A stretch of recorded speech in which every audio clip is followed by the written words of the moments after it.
We thank God once again for giving us this opportunity to study and meditate His Word. మరోసారి దేవుని వాక్యాన్ని చదువుకొని ధ్యానించడానికి దేవుడు మనకిచ్చిన అవకాశాన్ని బట్టి దేవునికి వందనాలు. It's not only very important to study the Word, but it has to be applied to our hearts. దేవుని వాక్యాన్ని చదవటం ఒకటే ప్రాముఖ్యం కాదు, కానీ దాన్ని మన హృదయాలకి అన్వయించుకోవాలి. And now we have been privileged to meditate the letter of Paul to Titus. పౌలు గారు తీతుకు రాసిన పత్రికని ధ్యానించే ఆధిక్యత దేవుడు మనకిచ్చారు. We have had 2 sessions in which we had an introduction and meditate a small portion of chapter 1. అయితే 2 సంచికలు మనం ఇంతకుముందే కలిగి ఉన్నాం. అందులో ఈ పుస్తకానికి పరిచయాన్ని, అలానే మొదటి అధ్యాయంలో కొన్ని వచనాలని మనం ధ్యానించాం. And after that initial introduction of Paul about this letter and introduction about even Titus also, now we'll study the qualifications of elders. అయితే పౌలు గారి పరిచయాన్ని చూసాం, తీతు యొక్క పరిచయాన్ని చూసాం.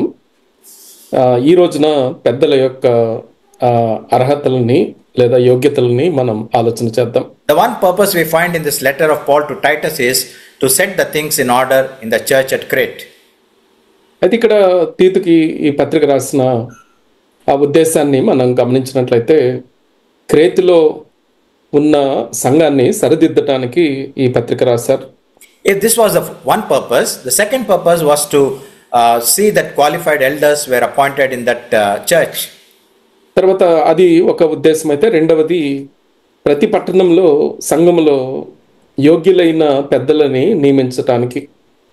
And thirdly, Paul advised Titus to give befitting doctrine to the church. తర్వాత మూడవ ఉద్దేశము హితబోధకు అనుకూలమైన సంగతులని బోధించటం. And if we see a fourth purpose, నాలుగవ ఉద్దేశాన్ని మనం గమనించినట్లయితే, Paul was advising the brethren in that church through Titus that they should be zealous for good works. అయితే సంఘంలో ఉన్న సహోదరులని తీతు ద్వారా ప్రోత్సహిస్తూ మీరు సత్క్రియల యందు ఆసక్తి గల ప్రజలుగా ఉండాలి అనేసి బోధించారు. Even we see James was advising good works after our salvation. అలానే యాకోబు పత్రికలో కూడా రక్షించబడిన మనము సత్క్రియలు చేసే వారంగా ఉండాలి అని చెప్పబడింది. This epistle is unique for one purpose. అయితే ఈ పత్రిక ఒక ప్రత్యేకమైన విషయములో విశిష్టమైనదిగా కనపడుతుంది. As we know, it has 3 chapters. అయితే మనందరికీ తెలిసిన రీతిగా 3 అధ్యాయాలు ఉంటున్నాయి. The one prominent phrase that comes again and again is we should be doing good works. అయితే సత్క్రియలు అన్న మాట పదే పదే మనకి కనపడుతుంది. In chapter 1 it comes once. మొదటి అధ్యాయంలో ఒకసారి మనకు కనపడుతుంది. In chapter 2 it comes twice. రెండవ అధ్యాయంలో 2 మార్లు కనపడుతుంది. And in chapter 3 it comes thrice. మూడవ అధ్యాయంలో 3 సార్లు ఈ మాట, ఈ పదము మనకు కనపడుతుంది. When we have started this epistle with the commandment of Paul to Titus, set the things in order.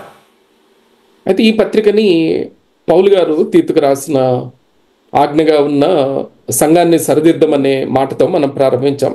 One probability is there were no qualified elders in that church. బహుశా యోగ్యులైన అర్హత కలిగిన పెద్దలు ఆ సంఘంలో ఉండకపోవచ్చు. Paul was now advising Titus to appoint elders. అయితే ఇప్పుడు పౌలు తీతు గారికి నీవు పెద్దల్ని ఏర్పరచమని ఈ పత్రిక రాశారు.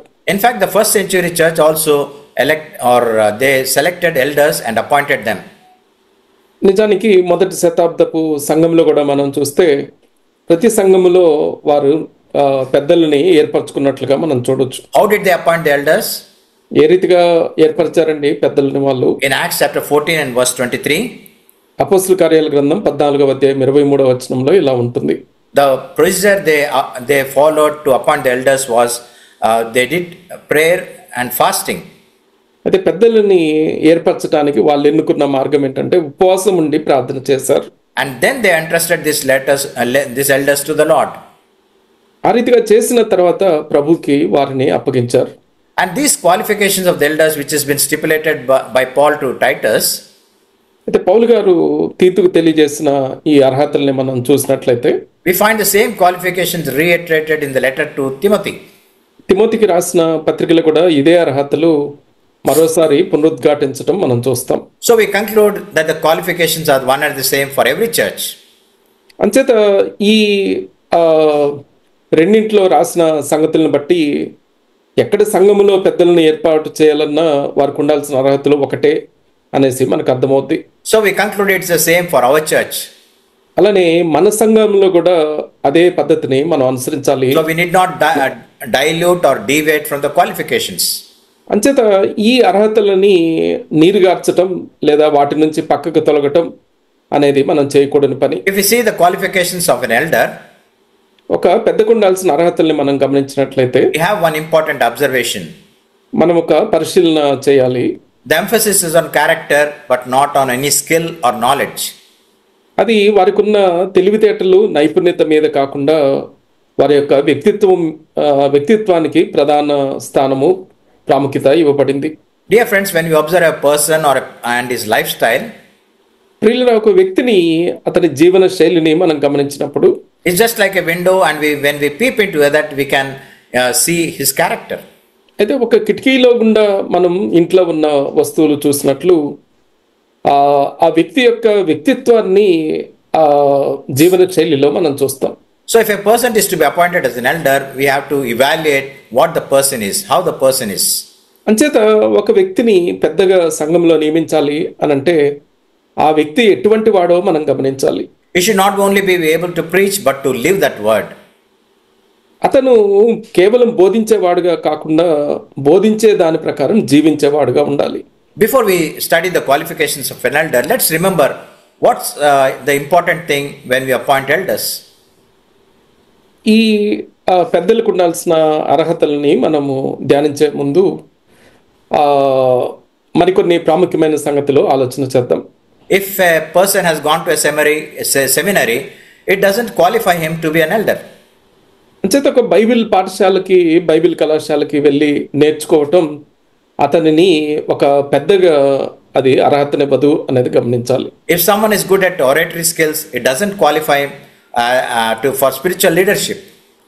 తర్వాత రెండవది మంచి వక్త అయినంత మాత్రాన ఆత్మీయ నాయకత్వానికి అర్హత రాదు. Natural or spiritual gifts in themselves do not qualify one for spiritual leadership. అలానే సహజంగా కానీ ఆత్మీయ వరాలు ఏవున్నా తలాంతులు ఏవున్నా అవి వాటంతటవే ఆత్మీయ నాయకత్వానికి అర్హతలు చేకూర్చు. Suppose one person donates very generously for the church, but it doesn't qualify him for the eldership.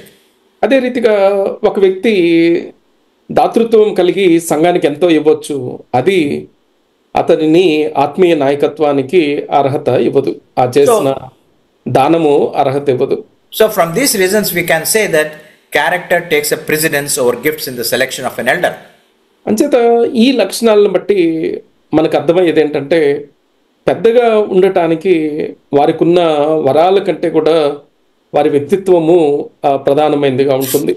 One thing we observe from this letter of Paul to Titus, పౌలు గారు తీతుకు రాసిన ఈ పత్రికలో మనం గమనించే ఒక సంగతి ఏంటంటే even when he writing to young Timothy, యవనస్తుడైన తిమోతికి రాసిన సంగతుల్లో కూడా మనం గమనించేది ఏంటంటే over this topic of selecting elders, ఈ పెద్దలని ఎంపిక చేసే విషయమై పౌలు గారు రాసిన మాటలు చూస్తే elders are done or appointed by selection, not by election.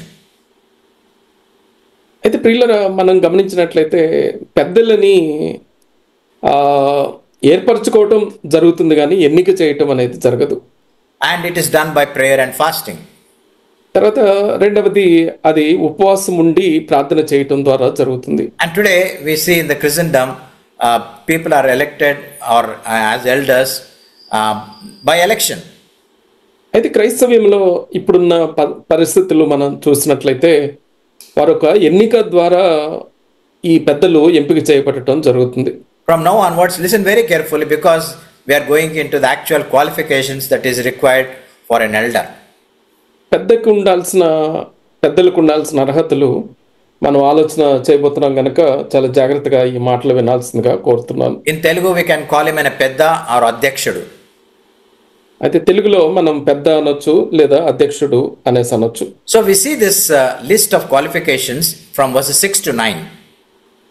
అయితే ఈ అర్హతల జాబితా 6 నుంచి 9వ వచనం వరకు మనకు కనపడుతుంది. The first qualification is beyond reproach. అయితే మొదటిది నిందారహితుడై ఉండాలి. What does this mean? దీని అర్థం ఏంటి? Having good ethical and moral conduct, అంటే మంచి నైతిక విలువలు, నైతిక ప్రవర్తన కలిగి ఉండటం, unblemished in his life, అలాగే నిష్కలంకమైన వ్యక్తిగా ఉండాలి, and with no criticism against him.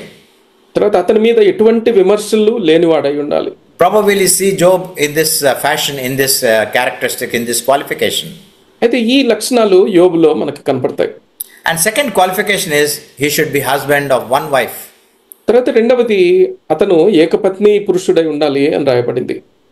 Initially, if we read this qualification, అయితే ఈ అర్హతని మనము చదివినప్పుడు it says husband of one wife. That means only men are eligible to be elders. అంటే ఇక్కడ ఏకపత్ని పురుషుడు అని చెప్పబడటంలో కేవలం పురుషుడు మాత్రమే అధ్యక్షుడిగా పెద్దగా ఉండటానికి అర్హుడు అనేసి మనకు అర్థమవుద్ది. And he should be husband of only one wife. అలానే ఒకే భార్య కలిగి ఉండాలి అనేసి చెప్పబడింది. The Bible doesn't permit monogamy, sorry. Bible బహుభార్యత్వాన్ని సమర్థించదు. Perhaps monogamy was the norm for both Jews and Greeks in Asia at that time. బహుశా అప్పుడున్న ఆసియాలో యూదులకి గ్రీకు వారికి కూడా బహుభార్యత్వము చాలా తరచుగా అది జరగటం మనము ఆలోచన చేయొచ్చు. So Paul must have been very careful in adding this qualification and including this norm when selecting an elder. అంచేత అప్పుడున్న పరిస్థితుల్లో అది సహజం కనుక అది ఇలా ఉండకూడదు అనేసి పౌలు గారు చాలా స్పష్టంగా, చాలా జాగ్రత్తగా ఈ అర్హతని ఇందులో జత చేశారు. Before we go further, అంటే మనం ఈ వాక్యములో ఈ అర్హతల్లో ముందుకు వెళ్ళక ముందు it's very normal to conclude that these are the things that are taught only to elders or requirement of an elders. అంటే మనము ఏమని తలుస్తామంటే ఇది కేవలం అధ్యక్షులకి, పెద్దలకి ఉండాల్సిన అర్హతలే అని మనం తలుస్తాం. These are the requirements for any believer for that matter. ఈ అర్హతల జాబితాలో ఉన్నవన్నీ ప్రతి విశ్వాసిలో ఉండాల్సిన అర్హతలు. What's the difference? వ్యత్యాసం ఏంటి? An elder should be able to preach and teach. అయితే అధ్యక్షుడిగా ఉండేవాడు, పెద్దగా ఉండేవాడు బోధించగలవాడై ఉండాలి. So beyond reproach and is the husband of one wife are the two qualifications. అంచేత నిందారహితుడిగా ఉండటం, రెండవది ఏకపత్ని పురుషుడై ఉండటం, అవి మొదటి రెండు అర్హతలు. And third qualification is he should be having children who believe, who are believers. తర్వాత మూడవది విశ్వాసులుగా ఉన్న పిల్లలు కలవాడై ఉండాలి. They should be born again. అంటే తిరిగి జన్మించిన బిడ్డలు కలవాడై ఉండాలి. We may sometimes wonder why Paul stipulated this qualification. అయితే మనము కొన్నిసార్లు అసలు ఎందుకు ఈ అర్హత గురించి పౌలు గారు రాశారు అనేసి మనం ఆశ్చర్యపడవచ్చు. An English proverb says charity or love begins at home. అయితే ఒక ఇంగ్లీష్ సామెత ఏమని చెప్తుంది అని అంటే ప్రేమ అలానే సత్క్రియలు అనేవి ఇంటి దగ్గరే ప్రారంభం అవ్వాలి అనేసి చెప్పబడింది. Every leader of the home, that is the man, should be able to raise his children in a good atmosphere. అంచేత కుటుంబంలో నాయకుడిగా ఉన్న తండ్రి తన బిడ్డల్ని మంచి ఆత్మీయ వాతావరణంలో పెంచగలిగిన వాడై ఉండాలి. His ability to lead the family of God must be first demonstrated by the ability to lead his own children. అలానే దేవుడిచ్చిన లేదా సంఘాన్ని నడిపించాలి అని అంటే ముందు తన కుటుంబాన్ని చక్కగా నడిపించుకోగలిగిన నాయకుడై ఉండాలి. ఆ నాయకత్వ బాధ్యతలు అది ప్రదర్శించిన వాడై ఉండాలి. Here the emphasis seems to be that children should have been believers, should be born again. అంచేత ఇక్కడ నొక్కి చెప్పబడిన అంశం ఏంటంటే అతని బిడ్డలు విశ్వాసులైన, అంటే తిరిగి జన్మించిన విశ్వాసులై ఉండాలి. So I feel this is the most important qualification for an elder. అంచేత అధ్యక్షులకి, పెద్దలకి ఉండాల్సిన ఒక ప్రాముఖ్యమైన అర్హతగా నేను దీన్ని భావిస్తాను.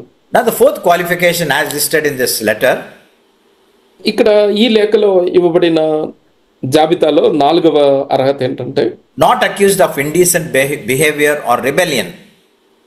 దుర్వ్యాపార విషయమై నేరము మోపబడని వాడై ఉండాలి అనేసి చెప్పబడింది.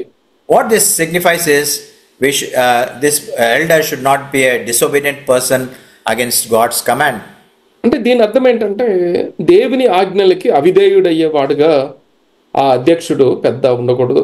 Disobedience can be manifested in so many ways. మన అవిధేయత అనేది వేరువేరు రకాలుగా మనకు కనపడుతుంది. Rebellion against the spiritual teachings. అంటే ఆత్మీయ బోధల మీద తిరుగుబాటు చేసే స్వభావం, దాన్ని ధిక్కరించడం అది ఒక పద్ధతి. Or doing an act that contradicts the divine principles. అలానే దైవిక సూత్రాలకు విరుద్ధమైన పనులు చేయటం మరొక పద్ధతి. So this is the fourth qualification that is required for an elder. అంచేత అధ్యక్షుడికి ఉండాల్సిన 4వ అర్హత నేరము మోపబడని వాడై ఉండాలి అనేది. Now what is the fifth qualification? 5వ అర్హతని చూద్దాం. He must be beyond reproach as God's steward. అయితే దేవుని గృహ నిర్వాహకుని వలె నిందారహితుడై ఉండాలి అనేసి చెప్పబడింది. When an elder is appointed in a church, he is accountable for so many things. అంచేత సంఘములో నియమించబడిన అధ్యక్షుడు పెద్ద అనేక విషయాలలో జవాబుదారీతనం కలవాడై ఉండాలి. He is accountable for the discipline of the church, for the money of the church, and so on. అయితే సంఘ క్రమశిక్షణ, సంఘములో ఉన్న ఆ ధనము విషయంలో అతను జవాబుదారీగా ఉండాలి. There are many administrative things in the church. అలానే సంఘ పరిపాలనలో ఇంకా అనేకమైన సంగతులు ఉంటున్నాయి. These are assigned to the elders. ఇవన్నీ కూడా అధ్యక్షులకి, పెద్దలకి అప్పజెప్పే బాధ్యతలుగా ఉంటున్నాయి. And is accountable for all, and accountable and responsible for all the things that has been entrusted to him. అంచేత అతనికి అప్పగించబడిన వాటన్నిటి విషయంలో బాధ్యుడిగా ఉండాలి, జవాబుదారీతనం కలవాడై ఉండాలి. That's why the word steward is used there. అందుకనే గృహ నిర్వాహకుడు అన్న మాట అక్కడ వాడబడింది. It means everything that belongs to God, he is accountable. అంచేత దేవునికి చెందిన ప్రతి దాని విషయంలో అతను జవాబుదారీతనం కలవాడై ఉండాలి. Now the sixth qualification is not self-willed person. తర్వాత 6వ అర్హత ఏంటంటే స్వేచ్ఛాపరుడై ఉండకూడదు. That means he doesn't prioritize his own desires over divine instruction.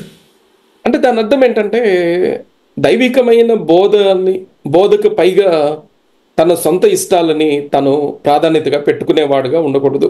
He is totally adhered or should be adhered to the divine principles that have been given to him. అంచేత దేవుడిచ్చిన దైవిక సూత్రాలకి కట్టుబడిన వాడై అతను ఉండాలి. And if he doesn't adhere to these principles, ఆ సూత్రాలకి బద్ధుడుగా తను ఉండకపోతే, if he does things everything on his own, తన ఇష్టానుసారంగా తను చేసేవాడుగా ఉంటే, it can lead to sin, it can lead to separation from God. అది పాపానికి దారితీస్తుంది. పాపము దేవుని నుండి దూరం అవటానికి దారితీస్తుంది. When does this sort of a thing happen? ఇది ఎప్పుడు జరుగుతుందండి ఇటువంటి సంగతి? When this so-called elder who has been appointed associates himself with pride, is filled with pride and ego. అయితే అధ్యక్షుడిగా పెద్దగా నియమించబడిన వ్యక్తి అతిశయంతో, గర్వంతో నిండుకున్నవాడైతే ఇది జరుగుతుంది. And he does everything on his own. అలానే తన ఇష్టానుసారంగా తన ఇష్టాన్ని బట్టి తను చేసేవాడుగా ఉంటే అది జరుగుతుంది. And this person is responsible for the disruption of the unity in the church. అంచేత అటువంటి ఈ వ్యక్తి సంఘములో ఉన్న ఐక్యతని దెబ్బతీసేవాడుగా ఉండకూడదు. Now the seventh qualification is he should not be quick-tempered. తర్వాత 7వ అర్హత ఏంటంటే ముక్కోపి అయి ఉండకూడదు. Who is this quick-tempered person? ఈ ముక్కోపి అంటే ఎవరండి? One who gets irritated very easily. అంటే చాలా తేలికగా అభ్యంతర పడేవాడు. He doesn't think for even for a moment. ఒక క్షణం కూడా తను ఏం చేయబోతున్నాడో ఆలోచించిన వాడు. And in that hour of temper he can use rash words. అంచేత ఆ కోపము చేత అనరాని మాటలు, బాధ పెట్టే మాటలు అనటానికి ఆస్కారం ఉంది. He even speaks those words which are not befitting of a Christian. అలానే క్రైస్తవులకి తగని మాటలు తన నోట వచ్చే ప్రమాదం ఉంది. By his quick-temperedness, it may lead to many hasty and regrettable decisions. అంచేత తన యొక్క కోపాన్ని బట్టి అనాలోచితంగా తర్వాత బాధపడే తొందరపాటు నిర్ణయాలు తీసుకోవటానికి ప్రమాదం ఉంటుంది. Now the eighth qualification is he should not be over-indulging in wine. తర్వాత 8వది త్రాగుబోతుగా ఉండకూడదు, మద్యపానిగా ఉండకూడదు అనేసి చెప్పబడింది. So everyone may conclude we are very far away from alcohol. అంటే మనము ఆల్కహాల్కి దూరంగానే ఉన్నాము అనేసి అనుకోవచ్చు. We may say that we don't drink. అయితే మనము తాగట్లేదు కదా అనేసి అనుకోవచ్చు. Why this stipulation? అయితే ఎందుకు ఈ నియమము ఇందులో జాబితాలో ఉంచబడింది అనేసి అనుకుంటా. One reason could be an elder is not to be found in the company of alcoholists. అయితే ఒక కారణం ఏంటంటే ఈ త్రాగుబోతుల గుంపులో వారితో సహవాసం చేసేవాడుగా ఈ అధ్యక్షుడు ఉండకూడదు. He should not be found anywhere or linger anywhere near the people who consume alcohol. అంచేత ఈ మద్యాన్ని సేవించే వారి సమీపానికి కూడా పోయేవాడుగా ఈ అధ్యక్షుడు ఉండకూడదు. So probably this is the reason why Paul included this stipulation. బహుశా ఈ కారణాన్ని బట్టి ఈ నియమాన్ని కూడా, ఈ అర్హతని కూడా పౌలు గారు ఈ జాబితాలో ఉంచుంటారు. The ninth qualification is should not be a bully. తర్వాత 9వది, ఇతను కొట్టేవాడుగా, బలాత్కారం చేసేవాడుగా ఉండకూడదు. We as Christians should treat everyone with utmost respect. క్రైస్తవులమైన మనము ప్రతి ఒక్కరిని మర్యాదగా గౌరవిస్తూ చూడాలి. Not only we should be showing respect, but we should be showing kindness and compassion. కేవలం మర్యాద చూపటమే కాదు కానీ దయ, కనికరము గలవారమై ఉండాలి. And if we are hurting others, it can lead to disastrous things. అంటే ఇతరులని బాధ పెట్టే వారంగా ఉన్నాము అని అంటే అది నాశనానికి, నష్టానికి అది దారితీస్తుంది. We as believers should be creating an environment of love and acceptance. అంచేత క్రైస్తవులమైన మనము ప్రేమ, అంగీకారము కల వాతావరణాన్ని కలిగించే వారంగా మనము ఉండాలి. So all believers and more so elders should be very careful about this. అంచేత విశ్వాసులందరూ, ప్రధానంగా పెద్దలైన వారు ఈ అర్హత విషయమై చాలా జాగ్రత్తగా ఉండాలి. Now the 10th qualification is not greedy for money. తర్వాత 10వ అర్హత ఏంటంటే దుర్లాభాన్ని అపేక్షించేవాడుగా, ధనాపేక్ష గలవాడుగా తను ఉండకూడదు. So perhaps this is the most important qualification. బహుశా ఈ జాబితాలో ప్రధానమైన, ప్రాముఖ్యమైన అర్హతగా దీన్ని చెప్పుకోవచ్చు. The character of a man of God can always be measured by his attitudes towards money. అయితే ఒక వ్యక్తి యొక్క లేదా ఒక దైవజనుడి యొక్క, దేవుని దాసుని యొక్క వ్యక్తిత్వాన్ని ధనము పట్ల తనకున్న ఆ వైఖరిని బట్టి అంచనా వేయచ్చు. Our Lord Jesus warned that we should be very careful about the danger of accumulating money.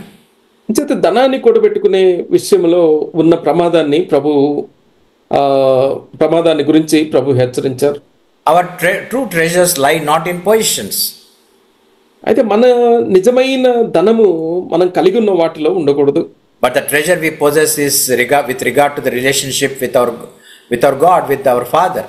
అయితే నిజానికి మన ధనం ఏంటంటే దేవునితో మనకున్న సంబంధము, ఇతరులతో మనకుండే సంబంధమే మన ధనమై ఉండాలి. The moment the material wealth takes a precedence, we risk losing our spiritual life.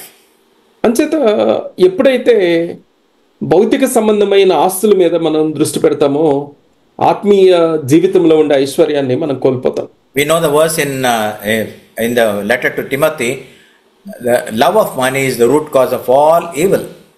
అయితే తిమోతికి రాసిన పత్రికలో ధనాపేక్ష సమస్త కీడులకు మూలము అనేసి చెప్పబడింది. So we should be careful how we show our attitude towards wealth and possessions, and especially the money. అంచేత ధనము పట్ల, ఆస్తుల పట్ల మన వైఖరి ఎలా ఉంది అనే విషయమై జాగ్రత్త వహించాలి. More so it is very important for an elder. అంచేత అధ్యక్షుడిగా, సంఘంలో పెద్దగా ఉండే వ్యక్తికి ఇది చాలా అవసరం. Now comes a very important qualification. Every qualification is important, but I just want to emphasize some qualifications. అయితే ఇందులో జాబితాలో ఉన్న ప్రతి అర్హత ప్రధానమైనది, అవసరమై అయినప్పటికీ కొన్ని వాటిని ప్రత్యేకంగా నేను మీకు చెప్తున్నాను. The 11th qualification is hospitable, అతిథి ప్రియుడు. 11వ యోగ్యత లేదా అర్హత ఏంటంటే అతిథి ప్రియుడు, ఆతిథ్య ప్రియుడై ఉండాలి. What does this mean? దీని అర్థం ఏంటి? That an overseer or అధ్యక్షుడు or a పెద్ద, his home should be always open to the need of others. అంచేత ఇతరుల అవసరాలకి తమ గృహాన్ని తెరిచిన వారుగా ఈ అధ్యక్ష స్థానంలో, నాయకత్వ స్థానంలో ఉన్నవారు ఉండాలి. It should not be close to others who need some help from us. అంటే ఇతరులు ఏదైనా అవసరతతో వచ్చినప్పుడు ఆ వారిని చేర్చుకొని వారంగా మనం ఉండకూడదు. That's why we have this exhortation in Hebrews chapter 13 and verse 6. అందుకనే హెబ్రీ 13వ అధ్యాయం తెలుగులో మొదటి వచనంలో ఈ రీతిగా ఉంటుంది. Also, if this is a general exhortation, అయితే ఇది సాధారణంగా చేసిన ఒక వ్యాఖ్య ఈ రీతిగా ఉంటుంది. but it should be particularly applied to elders, overseers. ఇది అందరినీ ఉద్దేశించి రాయబడినప్పటికీ అధ్యక్షులు పెద్దలు ఇది ప్రధానంగా గమనించాలి. So Hebrews chapter 13 and verse 6 says, do not neglect hospitality to strangers. Hebrew 13 తెలుగులో మొదటి వచనంలో ఆతిథ్యము చేయి మరొకటి దాని వలన కొందరు ఎరుగకయే దేవదూతలకు ఆతిథ్యం చేసిరి అనేసి ఉంటుంది. So do not neglect hospitality. అంచేత ఆతిథ్యాన్ని మనం నిర్లక్ష్యం చేయకూడదు. And an elder should have this important character. అంచేత అధ్యక్షులుగా ఉండే వారికి ఈ అర్హత తప్పనిసరి. I feel that this hospitality in a Christian's home is a waning characteristic. అయితే పిల్లరా ఈ ఆతిథ్యం ఇవ్వటం అనేది అది కనుమరుగయ్యే స్థితిలో ఇప్పుడు క్రైస్తవ గృహాలు ఉంటున్నాయి. తగ్గిపోయే స్థితిలో అంతకంతకి క్షీణించే స్థితిలో అది ఉంటుంది. What is the 12th qualification? 12వ అర్హతని చూద్దాం. Loving what is good. సద్విషయ ప్రియుడు సజ్జన ప్రియుడు అనేసి చెప్పబడింది. So this appears very, very simple. ఇది చాలా సరళంగా సాధారణంగా మనకు అనిపిస్తుంది. We all may say, yes, I love what is good and hate what is evil. చేత సద్విషయాలని మంచి వాటిని నేను ప్రేమిస్తున్నాను, చెడ్డ వాటిని ద్వేషిస్తున్నాను అనేసి మనం అనుకుంటాం. This is the most fundamental principle in anyone's life. అంటే ప్రతి ఒక్కరి జీవితంలో ఇదొక ప్రధానమైన మౌలికమైన సూత్రంగా ఉంటుంది. And I think it's more important in the Christian community. క్రైస్తవ సమాజంలో ఈ సూత్రాన్ని మరింత విలువైనదిగా మనం పాటించాలి. But behind this principle is the character of God. అయితే ఈ సూత్రం వెనుక దేవుని గుణగణాలు మనకి కనపడతాయి. We know God is the ultimate standard for goodness. అంత మంచితనానికి దయాళుత్వానికి దేవుడు మనకి ఒక ప్రమాణంగా ఉంటున్నారు. If we scan the book of Psalms, కీర్తనల గ్రంథాన్ని మనం ఒకసారి ఆలోచన చేస్తే we can find these verses, for the Lord is good and is good to everyone. ఆ కీర్తనలు మనం తిరిగేసినప్పుడు యెహోవా దయాళుడు, ఆయన అందరికీ ఉపకారి అన్న మాటలు కనపడతాయి. So when we love what is good and hate what is evil, we are reflecting the character of God. అంచేత సద్విషయాలని మంచి విషయాల్ని ప్రేమించి చెడ్డ వాటిని మనము ద్వేషించినప్పుడు దేవుని గుణగణాలని ప్రతిబింబించే వారంగా ఉంటాం. And the 13th qualification is he should be self-controlled. తర్వాత 13వ లక్షణం ఏంటంటే స్వస్థ బుద్ధి గలవాడుగా, స్వీయ నియంత్రణ గలవాడుగా తను ఉండాలి. Man by nature has so many lusts, he has so many passions. అయితే మనుషులు సహజంగా అనేక ఆశలు వాంఛలు కలవాడుగా ఉంటాడు. Sometimes he has so many emotional tendencies that may go beyond his control. అలానే అదుపు చేసుకోలేని భావోద్రేకాలు స్థితిలో కూడా మనుషులు ఉంటారు. Sometimes we say people, I could not control that. అదే కొన్నిసార్లు నేను అదుపు చేసుకోలేకపోయాను అనేసి చెప్పటం మనం చూస్తాం. I could not control but eat that food that was placed on the table. అంచేత బల్ల మీద ఉంచిన ఆహారాన్ని నన్ను నేను అదుపు చేసుకోలేక నేను తినేశాను అనేసి చెప్తా This was ఉంటాను. one example ఇది ఒక ఉదాహరణ of a behavior without any self-control. అంటే ఇది మన మీద మనకి నియంత్రణ లేని స్థితి. Now you may ask me how we have to, the ways we can have self-control over ourselves. అయితే మన మీద మనకి ఈ నియంత్రణ ఎలా వస్తుంది? If we want to be controlled by God, we should have His Spirit. అంటే దేవుని చేత మనం అదుపు చేయబడాలి అని అంటే దేవుని ఆత్మ మనం కలవారుగా ఉండాలి. That's why in Ephesians 5 and verse 18 it says, be filled with the Spirit. అందుకని ఎఫ్సి 5:18లో ఆత్మపూర్ణులై ఉండడి అనేసి చెప్పబడింది. There is simple common sense to understand this verse. అంటే ఈ మాటని మనం చాలా తేలికగానే అర్థం చేసుకోగలుగుతాం. If we have more of anything, that more controls us. అంటే ఏదైనా మితిమీరి మనం కలిగి ఉంటే అధికంగా ఉన్న అది మనల్ని అదుపు చేయటం ప్రారంభిస్తుంది. If we are full of the Holy Spirit, then Holy Spirit controls every action, every decision of ours.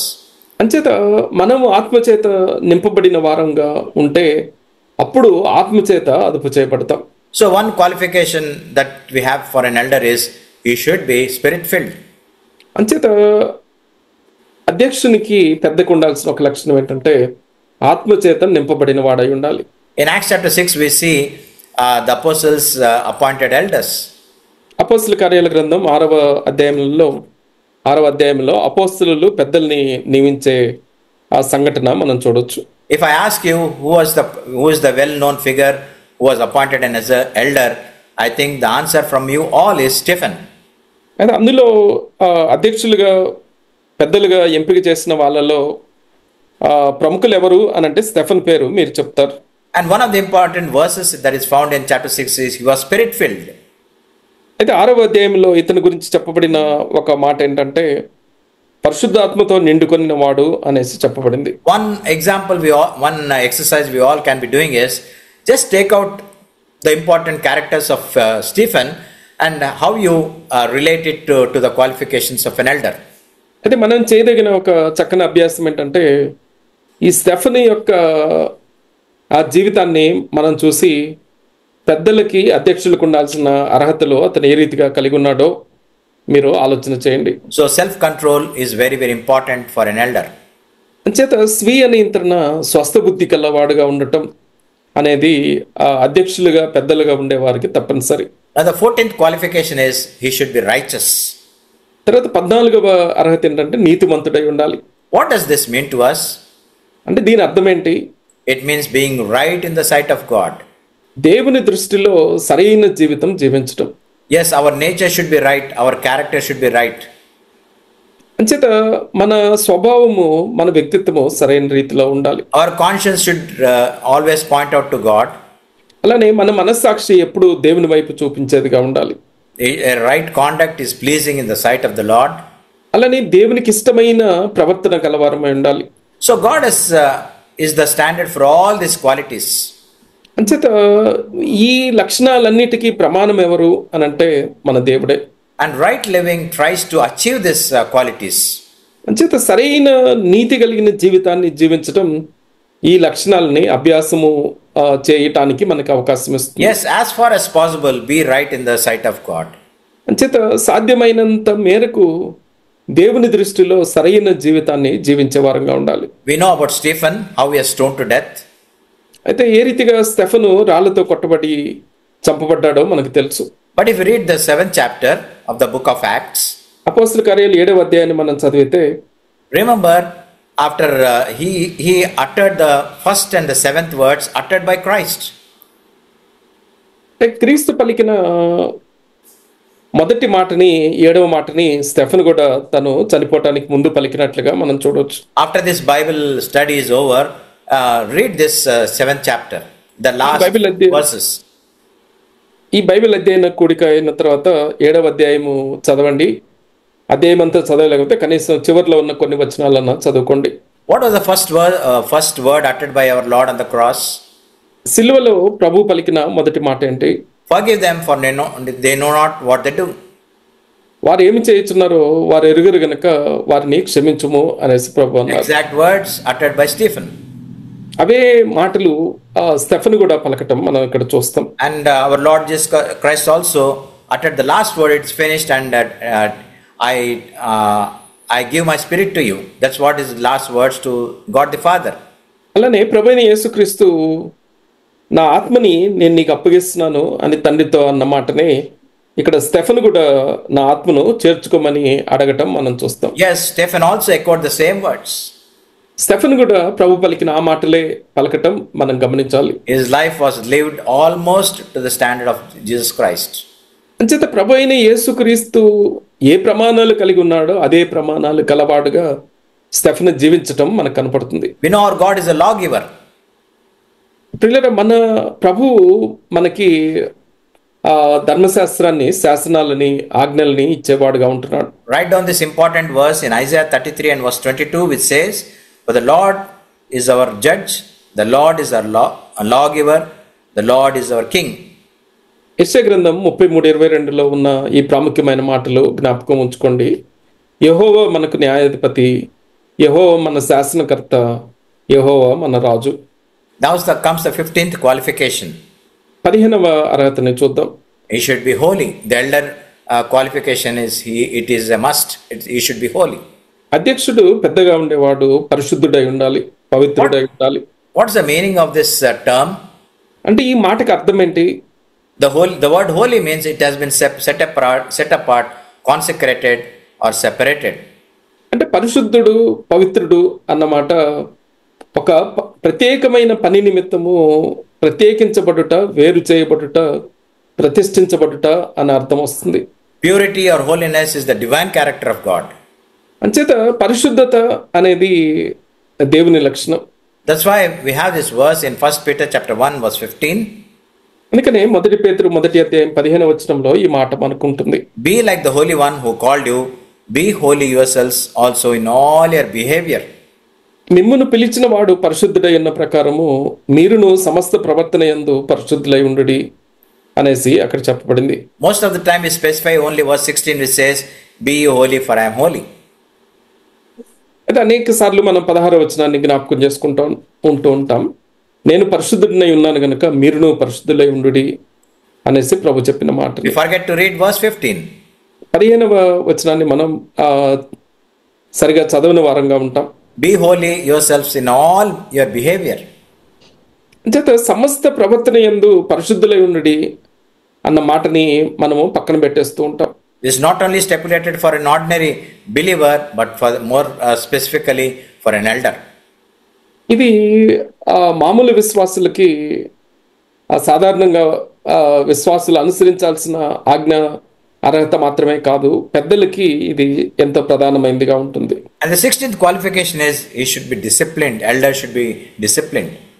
16వ అర్హత అతను క్రమశిక్షణ గలవాడుగా, ఆశా నిగ్రహము గలవాడుగా ఉండాలి. Yes. What is life? జీవితం అంటే ఏంటి? What is the foundation of life? జీవితానికి పునాది ఏంటి? The foundation is love. ప్రేమ అనేది మన జీవితానికి పునాది. And what's our goal? The goal of our life? అలానే మన జీవితానికి ధ్యేయం ఏంటి, గురేంటి? We should attain righteousness. అయితే నీతిని సంపాదించుకోవటం మన ధ్యేయముగా, గురిగా కలిగి ఉండాలి. And what is the exercise of our life? అయితే మనం చేయాల్సిన అభ్యాసం ఏంటి? It is on focus on spiritual growth. ఆత్మీయ ప్రగతి మీద, అభివృద్ధి మీద దృష్టి పెట్టిన వారమై ఉండాలి. So we have a foundation, we have a building, and we have an exercise. అంచేత మనకు ఒక పునాది ఉంది, ఒక భవనం ఉంది, ఒక అభ్యాసం ఉంది. Our goal is for spiritual maturity. అంచేత మన గురి, మన ధ్యేయం ఏంటంటే ఆత్మీయ పరిణతి, పరిపూర్ణత సాధించడం. On that day we were born again, మనం తిరిగి జన్మించిన రోజున we must have had very little spiritual knowledge. మనకి ఆత్మీయ జ్ఞానము కొద్దిగానే కలిగి ఉంటాం. Not much was revealed to us. అలానే మనకు అంతగా బయలుపరచబడి ఉండదు ఆ But సమయం. as we grow in His grace, అయితే కృపలో మనం అభివృద్ధి చెందిన కొలది we learn so many things, అనేక సంగతులు మనం నేర్చుకుంటూ ఉంటాం. and we try to attain spiritual maturity. ఆ రీతిగా మన ఆత్మీయ పరిణతిని సాధించే ఆ ప్రయాణాన్ని మనం కొనసాగిస్తాం. So these are 16 qualifications for an elder. ఇవి పెద్దలకి, అధ్యక్షులకు ఉండాల్సిన 16 అర్హతలు. Now what separates the ordinary believer and an elder is found in this passage. అయితే ఈ వాక్య భాగంలో మామూలు విశ్వాసులకి, అధ్యక్షులకి ఉన్న వ్యత్యాసము ఒక అర్హతలో మనకు కనపడుతుంది.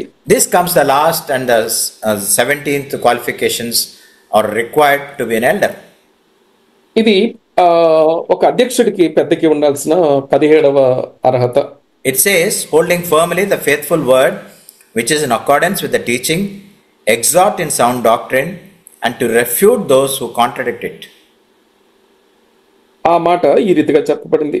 తాను హితబోధ విషయమై జనులను హెచ్చరించుటకును, ఎదురాడి వారి మాట ఖండించుటకును శక్తిగల వాడగునట్లు ఉపదేశమును అనుసరించి నమ్మదగిన బోధను గట్టిగా చేపట్టుకున్న వాడునై ఉండవలెను.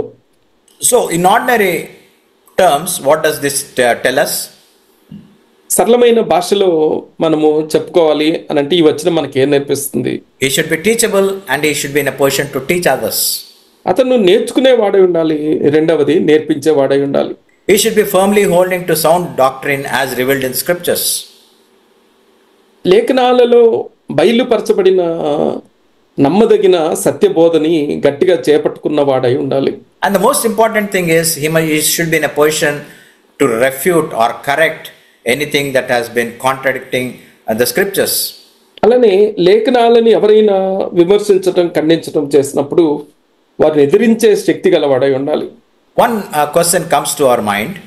అయితే మన మనసులకు వచ్చే ఒక ప్రశ్న ఏంటంటే, when God is looking for someone to be used by him, what is the one most important qualification? అయితే దేవుడు ఒక వ్యక్తిని వాడుకోవాలి అనంటే అతనిలో ప్రధానంగా దేవుడు చూసే లక్షణం ఏంటి అన్నది ఆ ప్రశ్న. God looks to the one who loves the scriptures and teaches it to others. అయితే లేఖనాలని ప్రేమించి ఇతరులకి ఆ లేఖనాలను నేర్పించే వారిని దేవుడు ఇష్టపడతారు. When God selected Joshua after the death of Moses to lead his people into the promised land, మోషే మరణానంతరం వాగ్దాన దేశంలోకి తన ప్రజలను నడిపించడానికి యెహోషువని దేవుడు ఎన్నుకున్నప్పుడు, what was the single most important command that he has given to Joshua? దేవుడు యెహోషువకి ఇచ్చిన ప్రధానమైన ఆజ్ఞ ఏంటి? For we read it in chapter 1 of the book of Joshua and verse 8. యెహోషువ గ్రంథం 1వ అధ్యాయం 8వ వచనంలో ఆ మాట కనపడుతుంది. This book of the law shall not depart from your mouth, but you shall meditate it day and night, so that you may be careful to do according to all that is written in it. For then you shall make your way prosperous, and then you shall achieve success. యెహోషువ గ్రంథం 1వ అధ్యాయం 8వ వచనం. ఈ ధర్మశాస్త్ర గ్రంథమును నీవు బోధింపక తప్పిపోకూడదు. దానిలో వ్రాయబడిన వాటన్నిటి ప్రకారము చేయుటకు నీవు జాగ్రత్త పడినట్లు దివారాత్రము దాన్ని ధ్యానించిన ఎడల నీ మార్గమును వర్ధిల్ల చేసుకుని చక్కగా ప్రవర్తించదు. So that was the last qualification for an elder. పెద్దలకి, అధ్యక్షులకు ఉండాల్సిన చివరి అర్హత అది. In all, 17 qualifications were stipulated. అన్ని కలిపి 17 అర్హతలు ఇక్కడ నియమించబడ్డాయి. I want to be emphatic once again. These are not only requirements for an elder, it is a requirement for every believer. మరోసారి నేను నొక్కి చెప్పే మాట ఏంటంటే, ఈ లక్షణాలు కేవలం అధ్యక్షులకి, పెద్దలకే కాదు కానీ ప్రతి విశ్వాసికి ఇవి అవసరం. Only the thing is that these elders are called overseers and they are to look into the administration of the church. అయితే ఒకటే ఉన్న వ్యత్యాసం ఏంటంటే, పర్యవేక్షకులుగా, అధ్యక్షులుగా, మార్గదర్శకులుగా ఉంటూ సంఘ పరిపాలన మీద దృష్టి పెట్టాల్సిన పని కొరకు వీరు ప్రత్యేకంగా పిలువబడుతున్నారు. They are called the officers. అంటే అధికారులు అనేసి పిలువబడుతున్నారు. They supervise the discipline in the church. అంచేత సంఘములో ఉన్న క్రమశిక్షణని పర్యవేక్షణ చేసేవారుగా వీళ్ళు ఉండాలి. So every elder in the church should be mindful of these things. అంచేత సంఘములో ఉన్న ప్రతి అధ్యక్షుడు, పెద్ద ఈ మాటలు మనసులో పెట్టుకోవాలి.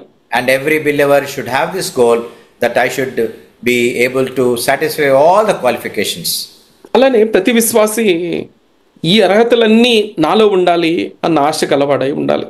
So dear friends, kindly read this verses from 6 to 9, and then next week we shall meditate from verses 10 to 15.